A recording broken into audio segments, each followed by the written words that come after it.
I am absolutely delighted to introduce David Stuckler's lecture today, which is jointly hosted by the Department of Economics and the Center for Macroeconomics. As you surely know, David is a senior research leader in sociology at Oxford University. He has done extensive work on global health, spanning over and, in fact, bridging sociology and economics. Today he will be talking about his latest book, The Body Economic, Why Austerity Kills. And this is obviously a very relevant topic in the current policy debate, and the book couldn't be more timely. Before I leave the floor to David, let me just lay out the logistics for today. He will be talking for about 45 minutes, and then he will take questions from the audience. After that, he will be happy to sign copies of his book, which you can buy just outside the theater. And 3 more practical reminders. Please put your mobile phones on silent. The talk will be recorded, and we hope that the podcast of the event will be uploaded online. And finally, for those on Twitter, the hashtag is LSC Stuckler. So please join me now in welcoming David with a warm applause.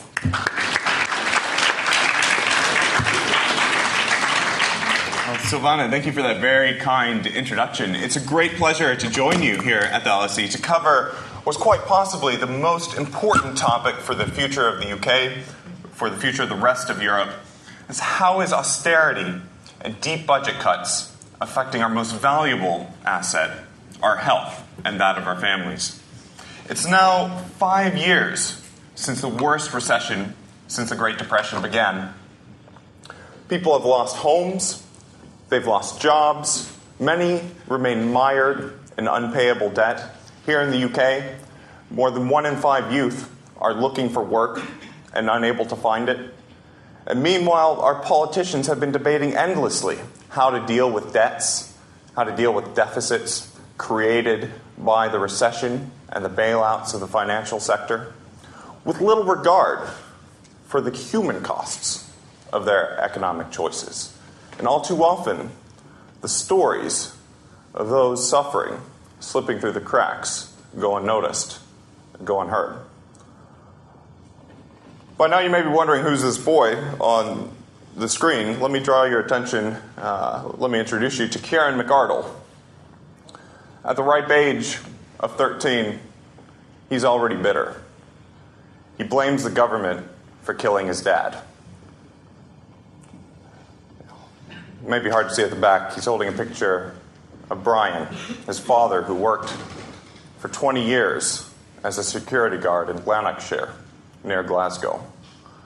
Until 2 Christmases ago, he suffered a massive stroke that left him blind in one eye, paralyzed, and unable to speak. So he's forced to turn to the government to help make ends meet for his family. That government, in the hands of the Conservative-led coalition party, would prove no friend to Brian and the Mcardles. For in an effort to tackle what was called an epidemic of welfare scroungers, of people cheating the welfare system, the Conservative coalition contracted with Atos, the French system integration firm, to conduct fitness for work screenings. So Brian, like many others in the UK, were called in for a fitness for work exam. Brian was a little concerned because he had heard these tests. About a quarter of them were taking place in buildings that were not accessible to people in wheelchairs. But he went to the test, and he did his best. 2 weeks later, a brown envelope came through the post. Atos, the government, had deemed him fit for work. His benefits would be cut with immediate effect. The very next day, Brian collapsed and died, this time from a massive heart attack. And that's why Kieran, age 13, blames the government for killing his father. Now, as a public health researcher, working together with many great colleagues, one who's here, Professor Martin McKee, real pleasure to have you join us, it's very difficult for us to understand the government's logic in this conversation. What I have here, again, may be difficult to see at the back, is a spreadsheet from the Department for Work and Pensions, estimating the sum of fraud from people with disabilities in the UK. And for the year, the Mcardle's support was cut. That sum was about £2 million. Yet the contract with Atos annually was costing taxpayers £400 million, costing taxpayers more. And this is but one of many examples we've seen in pursuit of reducing deficits, in a drive for austerity, that notwithstanding their great harm, have had the opposite of their intended effects. Increasing deficits, costing us more. Austerity has been a massive experiment on the people of Europe. It was designed to cure deficits, to help speed up recovery from recessions. And now, 3 years after these austerity experiments have begun in Europe, the results are starting to become clear. What I have here is a comparison of the United States and the United Kingdom's recessions. Two relatively matched countries. Both were at the center of the housing bubble, had heavily leveraged banks exposed to toxic debts, and both suffered a major crash following the collapse of Lehman Brothers in the middle of 2008. Both had leaders who bailed out their banking sectors, but a difference in their recoveries began to emerge towards 2010. Whereas President Barack Obama introduced about $700 billion more in stimulus funding to help pave the way for recovery, with the transition to the coalition government, the UK began charting a course of austerity, aiming for $85 billion eventually in budget cuts. And that marked a turning point when the UK's recovery began to flatline.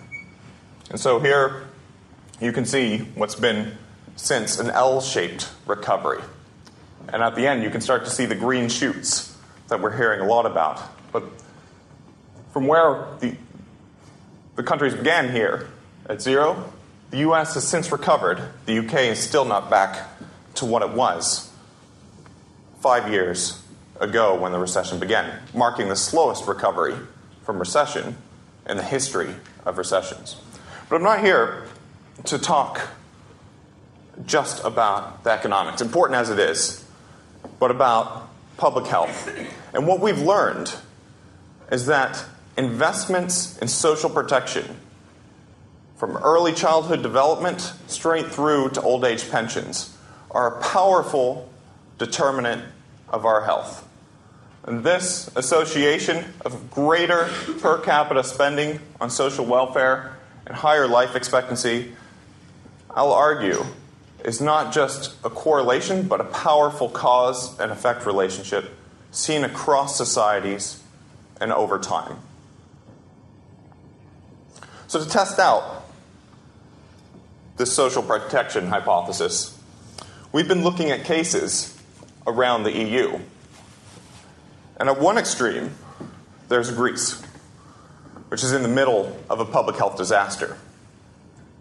Of course, Greece made many economic mistakes, not least spending too much in the good times and failing to spend in the bad times. But one policy that caused great harm was signing up to the Troika. This is the European Commission, European Central Bank, and European and International Monetary Fund's austerity measures.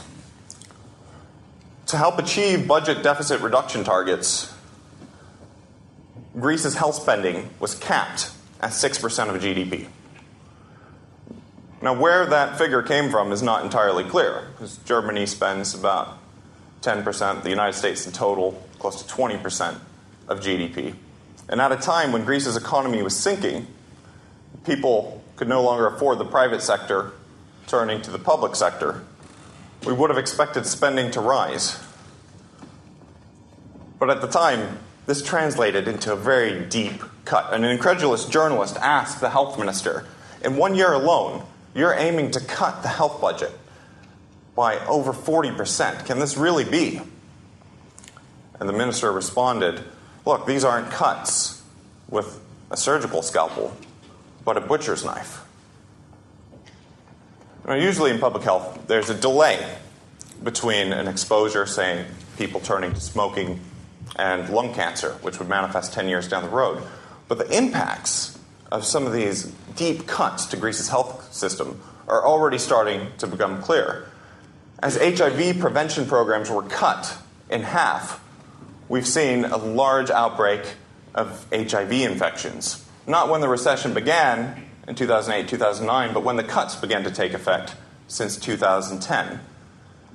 New cases of HIV have more than doubled, concentrated in injection drug users. And other examples, as mosquito spraying programs were cut in the southern part of the country, there was a return of malaria for the first time in large numbers since the early 1970s, when the disease was considered eradicated.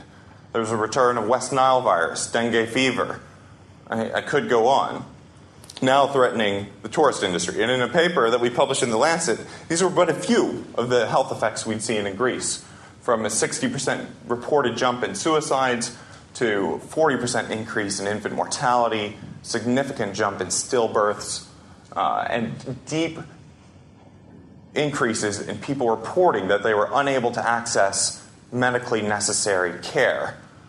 As the government made deep cuts to pharmaceutical budgets, companies like Novo Nordisk exited the country in arrears, taking with them medicines from the shelves, insulin that people had relied on, causing, as journalists have depicted quite well, panic in some of the pharmacies, as it's estimated that some pharmacies were stocked out with more than 200 essential medicines.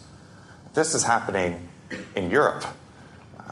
But let me draw your attention, if Greece is in the middle of a public health tragedy, let me draw your attention to another economic crisis at a different extreme.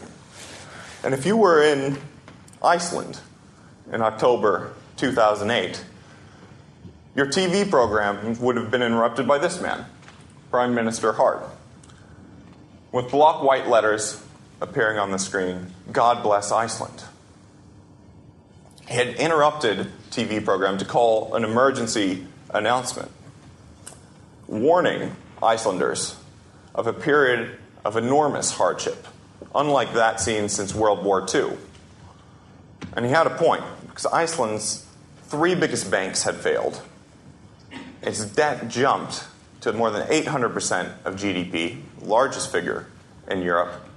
And for a nation that had just squandered the majority of its banking assets, had few places to turn for support. And like Greece, was forced to turn to the International Monetary Fund and the Troika for a bailout.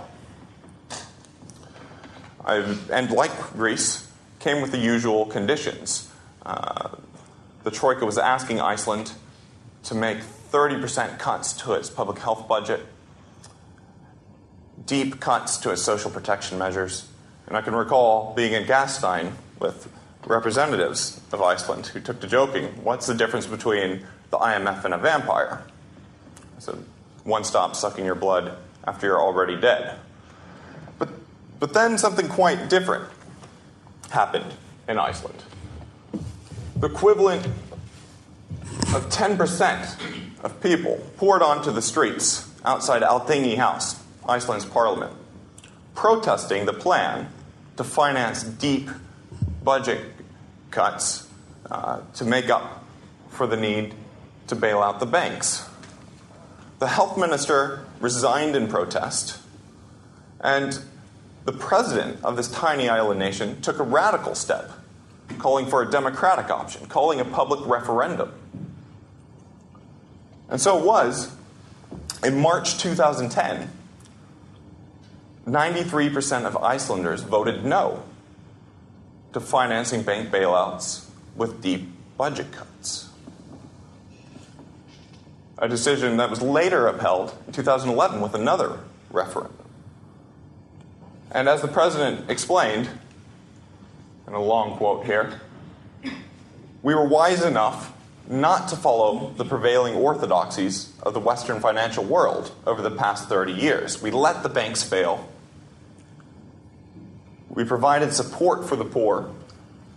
We didn't introduce deep austerity measures like you're seeing here in the UK and the rest of Europe. And so what happened?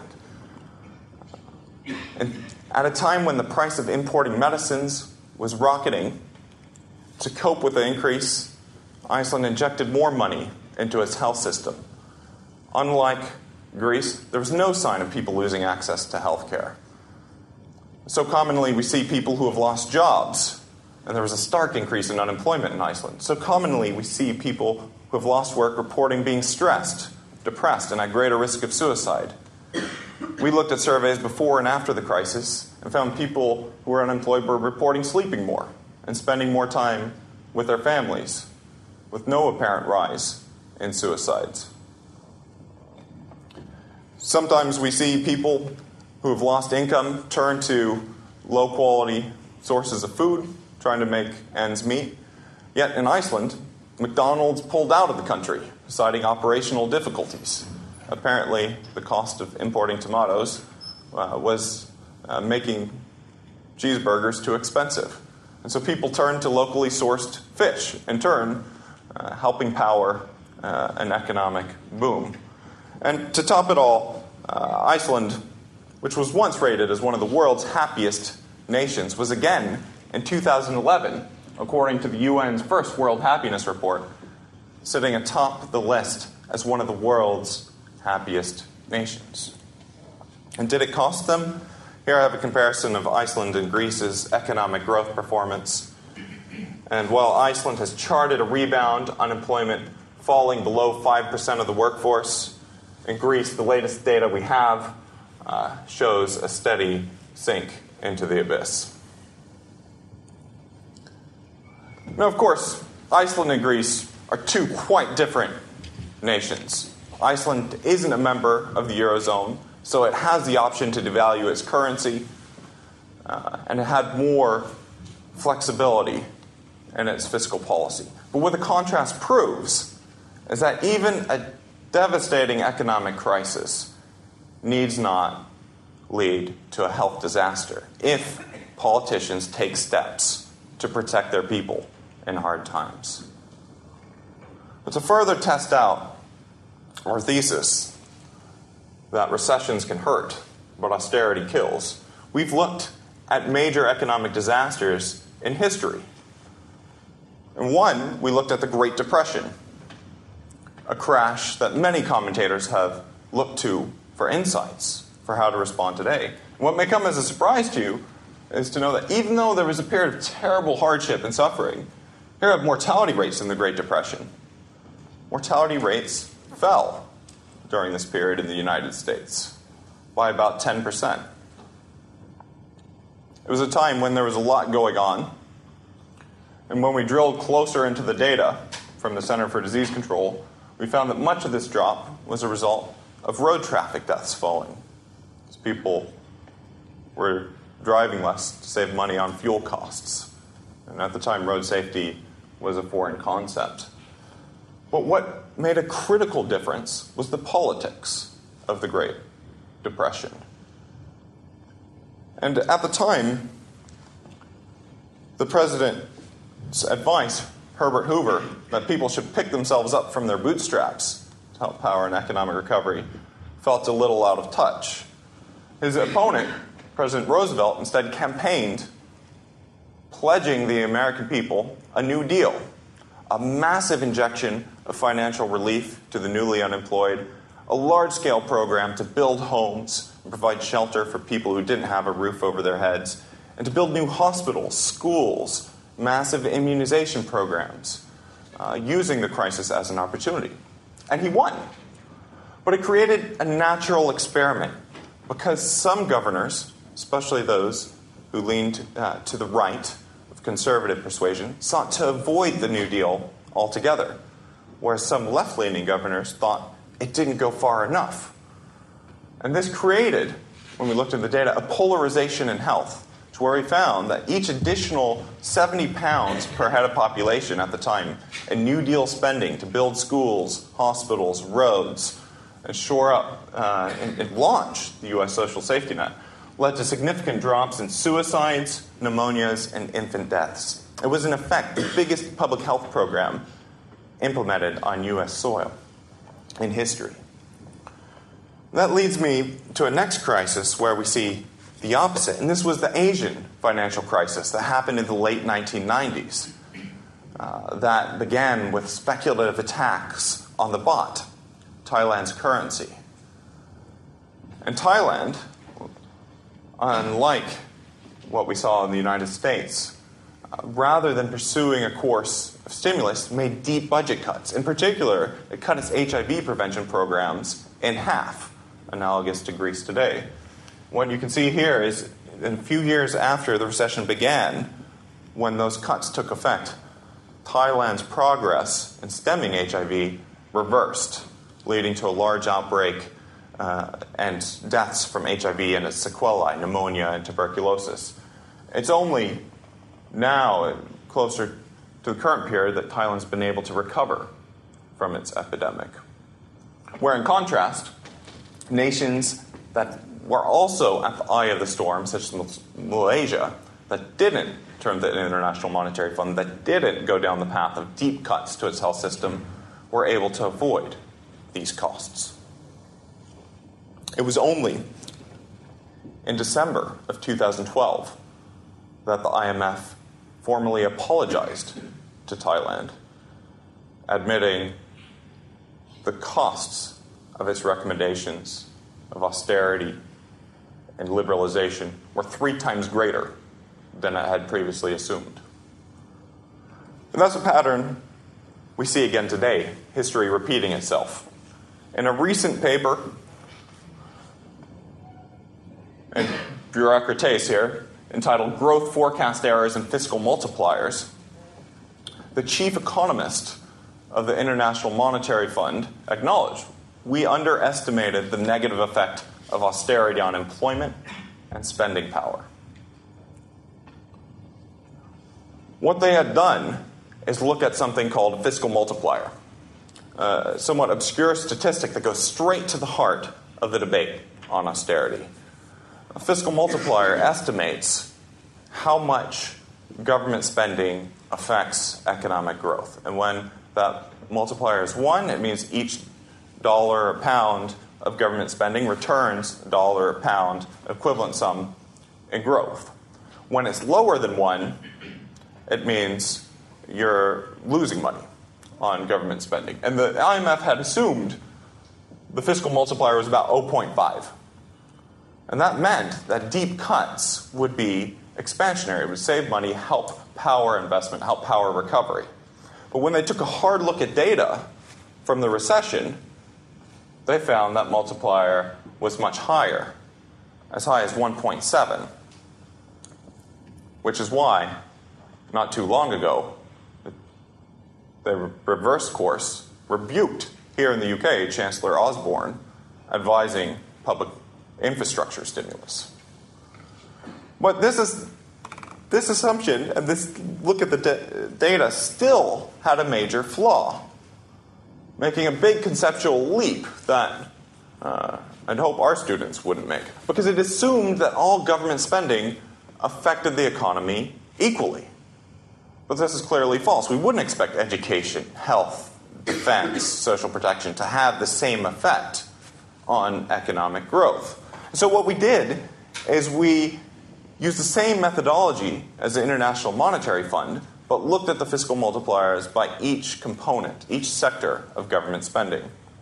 In a paper that's still hot off the press, what we found, here stacked by type of government sector, is that health, here depicted to the right, education, and the environment has some of the largest and most positive fiscal multipliers.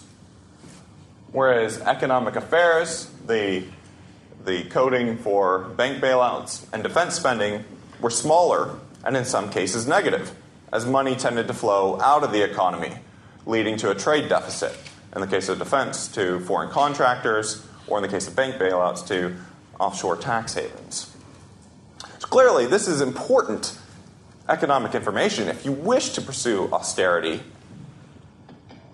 this data would be vital to doing it in a way that would minimize the economic harm, not to mention the human costs. There's a strong economic case for protecting and even going so far as investing in health budgets in times of crisis.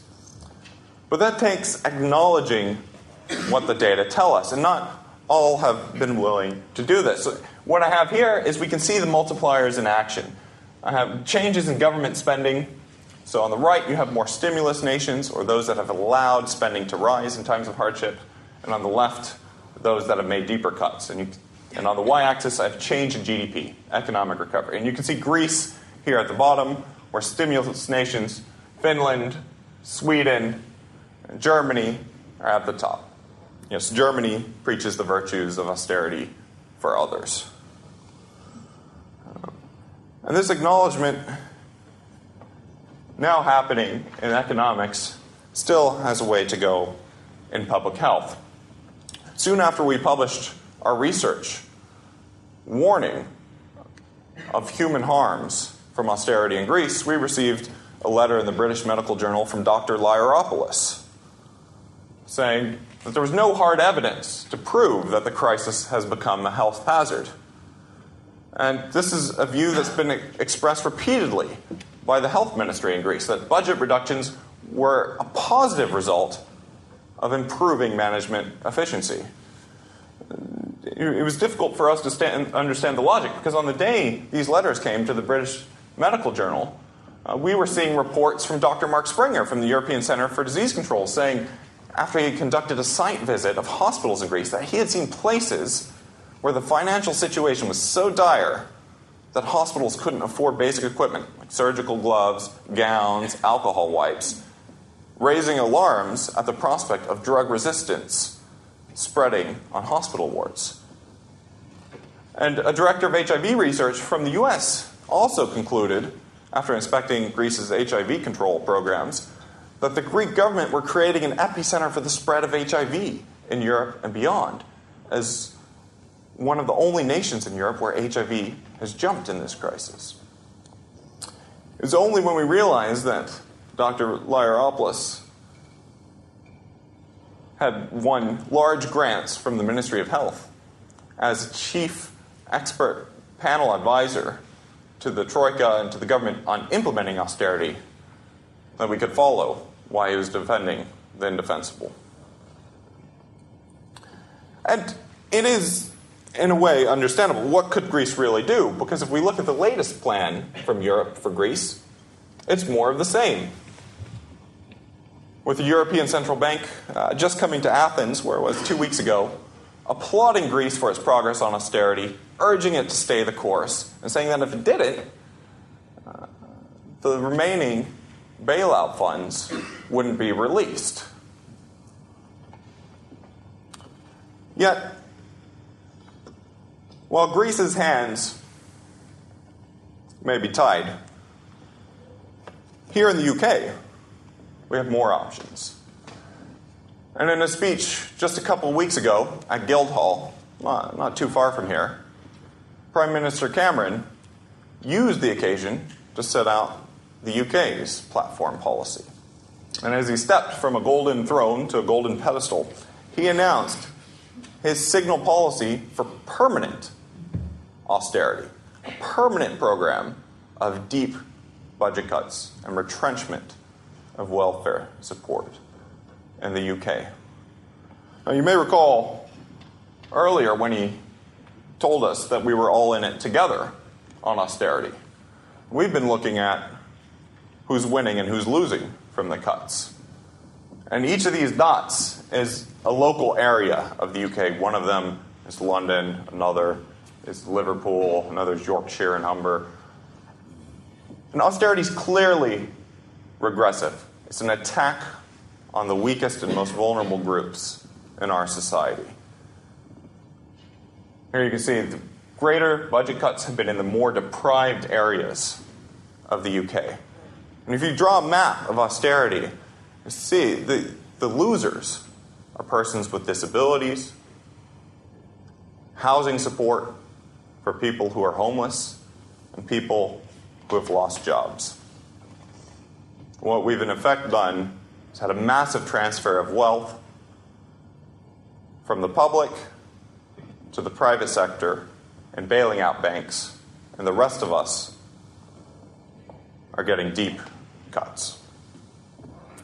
Now, how different it was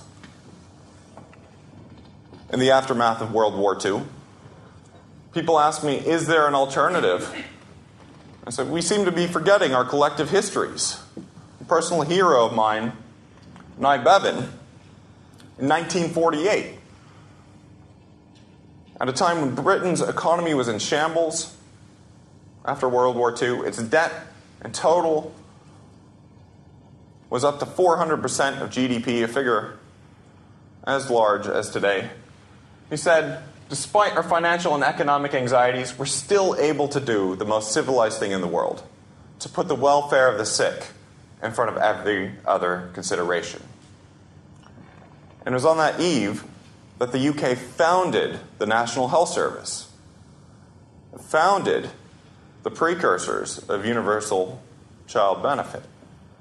And did it break the bank? The year that the National Health Service was founded, that Britain launched the welfare state, was a turning point in the history of British debt.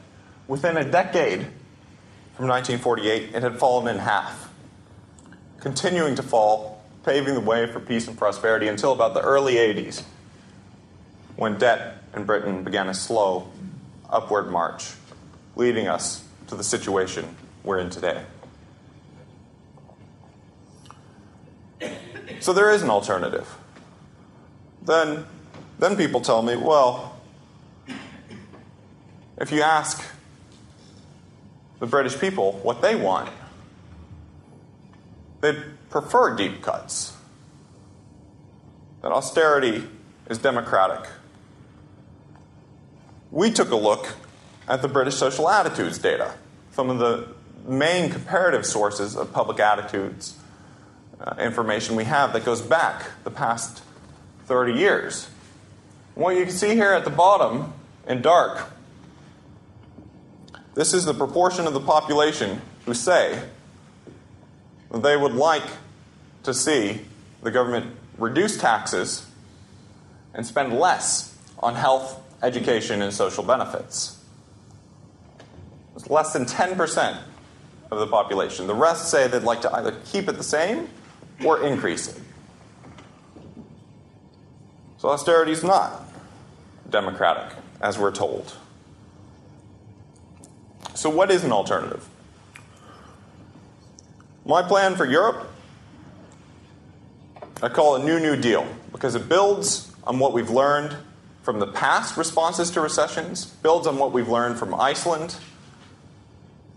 It's popular, it's worked before, and it would work again.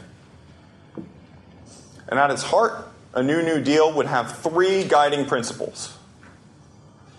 The first of these is do no harm. This ancient law of higher healing should guide our economic policy.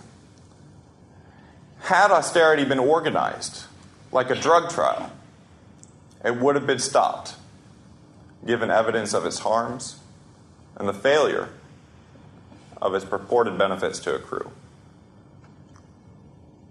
Following Iceland's lead, we could set up an Office of Health Responsibility that would disclose publicly, monitor, and evaluate the health effects of budget cuts here in the UK. Second, we should help people return to work. Treat unemployment like the pandemic it is, a leading cause of suicide, anxiety, depression, alcoholism, heart attacks, to name a few. We've learned that smart investments and programs that help people get back into jobs quickly and where jobs are scarce go so far as to create them, not only can save money on healthcare checks and unemployment bills, but can even help power faster economic recovery. And finally, invest in public health. Austerity in the public health sector is a false economy. The irony is that Greece and its epidemics of HIV, malaria, and tuberculosis are now costing far more than they would have been to prevent in the first place. Investing in public health is a wise choice in the good times. It's an urgent necessity in the worst of times. Just as a bit of shameless self-advertising, I'll leave you there to leave time for questions. But the body economic is in much more detail now available. Thank you. I haven't seen that Labour has seized upon that and tried to show the voodoo economics behind the claim for austerity. We take questions in three. Yeah, there was another question here. The lady in red. Hi, my question is just about the do no harm part of your strategy. So, I mean, I think that's very good in principle, but we're always going to be working within a budget, and so we have to make distributive decisions. When we make distributive decisions, some are going to be harmed. So wouldn't a more appropriate maximum be to try and find a fairer distributive method rather than the more expansive do no harm maxim? No question. Hi. Sorry, I had a question. Last year when Chancellor Osborne introduced his spending plan, every economist, they criticized him and they said that his plans will lead Britain to into a wall and choke off the growth as well. 1 year later, we can see that deficit is reducing, unemployment is reducing as well, and we can see the recovery of economy. And for this year, the growth was 1.2%, and for the next year, forecast set a growth for 2.4%. So, don't you think the economists were wrong? Would you like to answer? Great. Well, a very good point about Reinhardt and Rogoff. The economic foundations of austerity have been, in times of recession, have been completely shot out of the water. For those of you who aren't aware of this, Reinhardt and Rogoff study posited that when public debt exceeded 90% of GDP, economic growth would begin to falter until a graduate student at University of Massachusetts Amherst discovered a spreadsheet error that had accidentally cut out some of the data, and once that data was reintroduced, that finding vanished. In subsequent work that's been done to look more carefully at those data, has been found in disaggregating types of debt, that's private debt, rather than the public debt that carries a bigger systemic risk to the economy. And that's an area that we've done very little to deal with in Europe and as societies.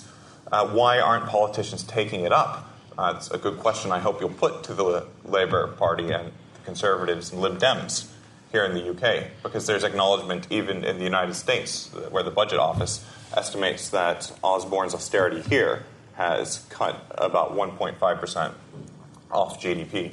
That turns to the next question, the third question about recovery.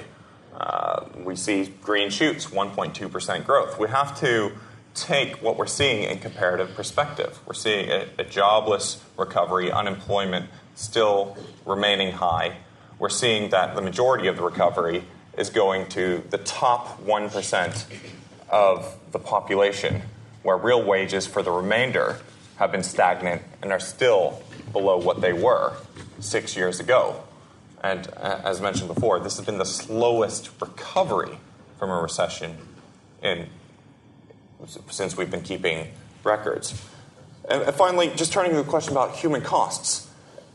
This should be at the heart of our debate. When our children ask us about the Great Recession, they're not going to ask us about how well we dealt with debts and deficits.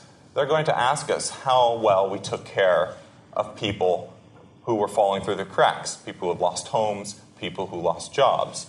And yes, indeed, there are difficult decisions to be made about where to invest.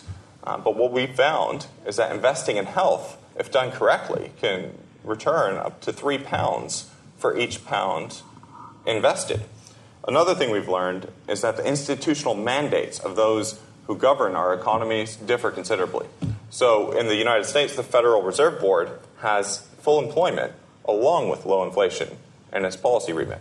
If you look at the European Central Bank, it's only low inflation. And so there is no institutional space for thinking about human costs. That's something we need to change. 3 more questions. Yes.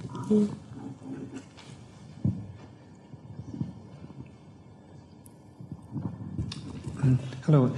If we take a measure like the so-called bedroom tax, which reduces the spending power of people on benefits by, on average, about £20 per week and more in some cases, when we look at the impact assessment that the government has made and it published in July last year for the bedroom tax, and there was a box which says impact on health and well-being, and it said no, none, in other words. What sort of, from a public health point of view, why is that possible, and what can we do to ensure that something which reduces the income of people already on benefits and or forces them to move, if they can find somewhere, away from where they've lived for years maybe, what are the options for obliging the impact statement, which is a statutory requirement in the UK, to be more realistic? Hello, my name is Robert, and I'm working in a community centre in the East End of London. And the stories of the people I meet there every day very clearly show the destructive impact of budget cuts. But those people have no voice at all in the public debate. They're entirely powerless. And I was just wondering, it's not really your department, but would you have any idea how maybe those stories could be made more available in the public debate to give them a voice, really? Would you like to take those two? Okay. Let me turn first to the bedroom tax. I wouldn't want to give an impression that health impact assessments are a panacea. And we've seen how, in some cases, tobacco companies, for example, have been able to influence impact assessments to favor their desired weakening of tobacco control. But a first step is to have an impact assessment because it provides at least some mechanism for holding politicians democratically accountable for the health effects of their policies. We requested an impact assessment of the Troika's austerity policies back in 2008, and we're still waiting.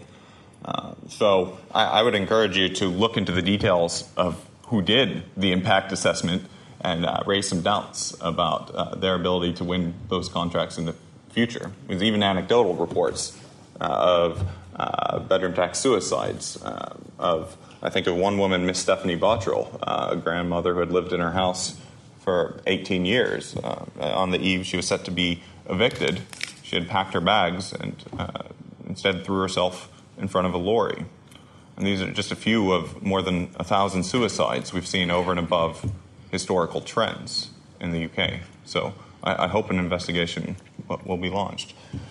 Second, lack of voice. And this leads to the important point that many of those who are suffering were not in the room at Guildhall where David Cameron stepped at the Golden Throne like a modern-day Sheriff of Nottingham to say there will be permanent cuts to a standing ovation from members of the financial elite.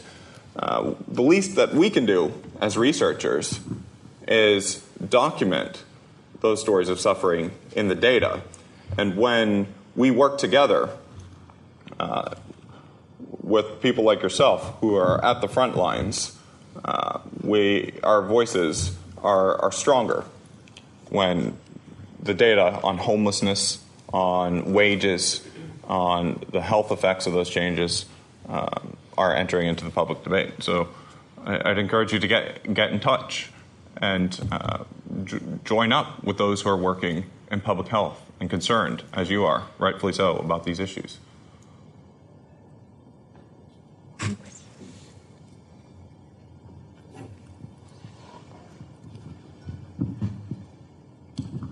David, thanks. This isn't the first time in Europe whenever people have been faced with severe austerity and when they've lost faith in the democratic process. We're going to have the European elections shortly, and if we can anticipate the neo-fascists and the other fringe parties that are likely to be elected, and where politicians turn the hatred of the public against minorities.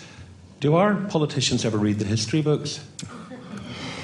There are some striking parallels with the history of World War II with what's happening in Greece today. For those of you following the media, there's been a rise of a neo-Nazi party, Golden Dawn, that's been giving out food and health care to all persons with an identity card that can prove they're Greek citizens. And meanwhile, been conducting lynchings, violent purges of immigrants, homosexuals, and sex workers. They're now at 20% of the popular vote in Greece. Turning back the clock to Germany, the Chancellor Brüning, the predecessor to Hitler, was called the Hunger Chancellor for making deep cuts to German social support at a time of great hardship when Germany was being squeezed for debt repayment and reparations from World War I. There's a real danger that continued deep cuts could give rise to fascism and radical parties. So I hope our politicians will listen.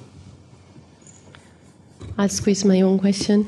So you praised the American stimulus response during the crisis, but surely the American public health system is not the model that we would like to follow. So where should we go? Who should we emulate?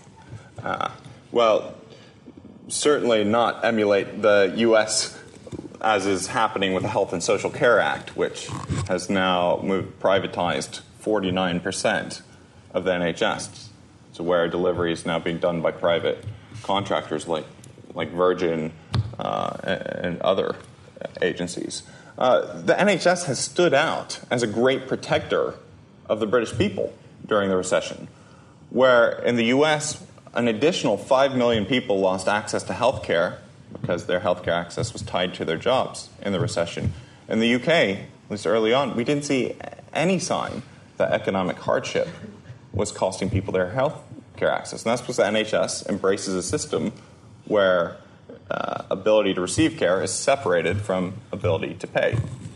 We're deeply concerned that the UK is moving in the direction of the NHS, and we're already starting to see signs of the hardship where 35,000 public health workers have lost their jobs in the NHS since the coalition assumed power. And one needs not be an economic ideologue to see that these kinds of retrenchments, the cost of them can be calculated in terms of human lives. So as researchers, we're likely to, and public health workers will be picking up the pieces.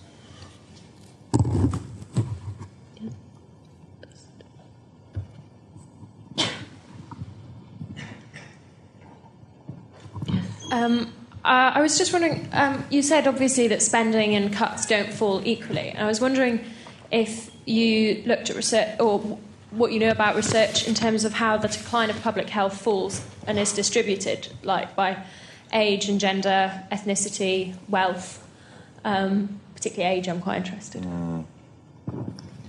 I just have a few questions. I want to know where you propose the money should come from to fund this.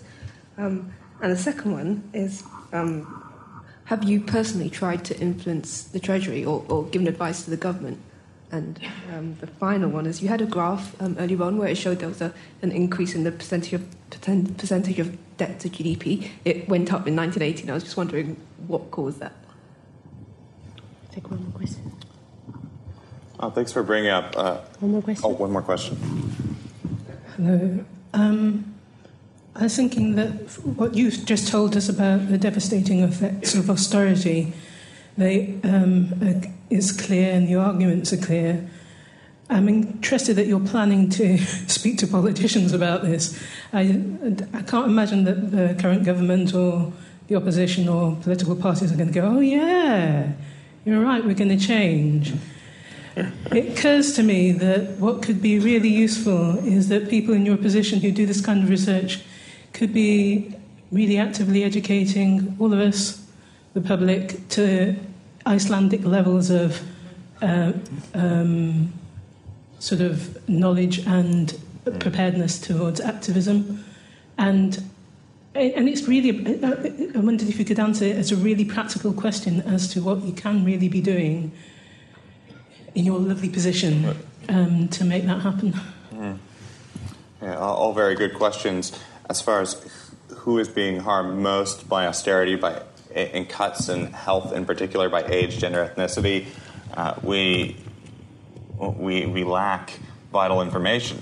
When it comes to looking at the stock market, we have up to the millisecond information. But when it comes to public health, often our data are 3 years out of date, reflecting the priority that our leaders place on surveillance of the financial sector compared with those affecting our lives. Turning to the questions on where the money comes from, now is the time to invest. Interest rates are at historical lows. The European Central Bank just cut interest rates again, and the standard way governments can raise money is by issuing bonds and purchasing more. And what we've seen is that those countries, ironically, making deeper cuts by slowing their economies, by reducing purchasing power, spending in the economy, and jobs, their debt levels have risen as a fraction of GDP because GDP has fallen, making debt less sustainable. So if your priority is on debt repayment, it now makes sense to invest. And personally, given advice, I gave a talk at the Conservative Party conference. I've consulted with the Labour Party, and one area that they are responsive to is information on public attitudes. It's always an empirical question: do parties drive or follow public attitudes? There's evidence of both, but I would certainly encourage you and others to go beyond publishing in academic journals. We are public intellectuals, but to publicize your work and to ask questions that are relevant to the biggest and most pressing debates in our society. And that leads to the third point on what can we do about it. We can't turn the UK perhaps into Iceland, but we can learn from their democratic option. When you look in the World Values Survey at political participation, Iceland is at the very top. And the data show in the last 2 weeks, up to 60% of people report that in the preceding year, they've written to their local member of parliament. If you looked at the 10% of the population in protest, the equivalent here would be 6 million people protesting as part of the anti-cut movement in the UK. We haven't had anywhere near that level of turnout for the privatization of education, for the NHS Health and Social Care Act, much less the permanent austerity plan that's being put forward today. So one way we can influence change is to vote. It does make a difference. You can see that under the Conservative Party in the 1980s, inequality rocketed, where under the Labour Party it stayed the same. Didn't go down, but stayed the same. But the second way, and more effective way in democracies that people can make a difference, is to organize. As Margaret Mead says, never doubt the ability of a small group of organized, committed citizens to make a difference. It's the only thing that ever has. And I really believe that. Unions, churches, trade groups, community centers will have a stronger voice acting in concert than alone. And I hope you'll get involved, because many of these debates pit people against power. There's a real concern that those who have a vested interest in shrinking the role of the state and privatizing healthcare and reducing tax payments into a welfare system they never use anyway, they're seizing this crisis as an opportunity to make ideological changes. It's our responsibility, it's our challenge to act on the evidence. Thank you everyone for coming, and thanks David in particular for a great talk.